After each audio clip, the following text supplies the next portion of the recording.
नानक नाम जहाज है, चढ़े सो उतरे पार। कहने को ये पंक्तियां सिर्फ भक्ति की पराकाष्ठा की परिभाषा हैं, लेकिन अगर गौर से देखें तो ये लाइंस भक्तों का दिखाया यथार्थ भी हैं। भक्त जिनके लिए ईश्वर तक पहुंचने को हर रास्ता छोटा है, जिनके लिए प्रार्थनाओं के आगे हर मुश्किल बौनी है। ये तस्वीर लुधियाना से उत्तराखंड आए एक ऐसे ही भक्त की है। हाथ के सहारे 15,500 फीट की ऊंचाई के रास्ते पर बढ़ते सरदार हरभवान सिंह की। पवित्र हेमकुंड साहिब के दरबार में हाजिरी लगाने का जोश कुछ इतना है कि कहीं दुर्घटना में छूट गए पैरों की कमी अब बंदिश नहीं लगती।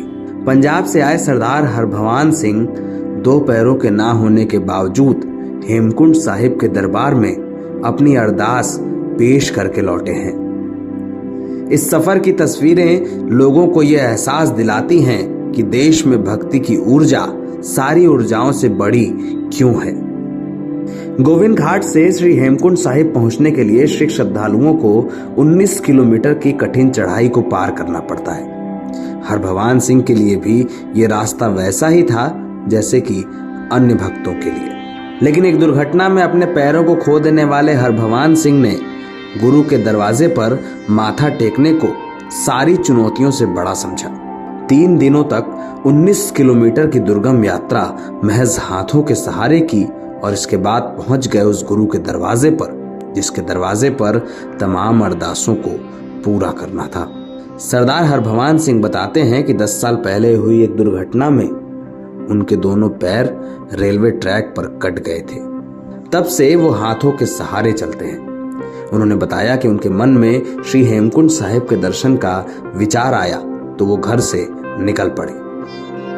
घर के लोगों ने तमाम बार रोका भी।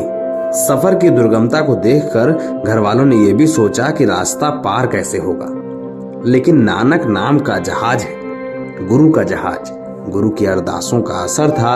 हरभवान सिंह ने मंजिल हासिल कर ली। उनके प्रण के सामने कोई टिक नहीं पाया और हेमकुंड साहिब के दर्शन पूरे हो गए। ये कहानी मिसाल है उन लोगों के लिए जो मुश्किलों को अपनी जिंदगी का एक रोड़ा मानते हैं। ये कहानी मिसाल है उन लोगों के लिए जिनको लगता है कि उनकी जिंदगी में मुश्किलें ज्यादा हैं। हरभवान सिंह ने बताया है कि मुश्किलें कितनी भी हों, मेहनत बेकार नहीं होती, कोशिश करने वालों की हार नहीं होती। नवभारत टाइम्स ऑनलाइन की रिपोर्ट।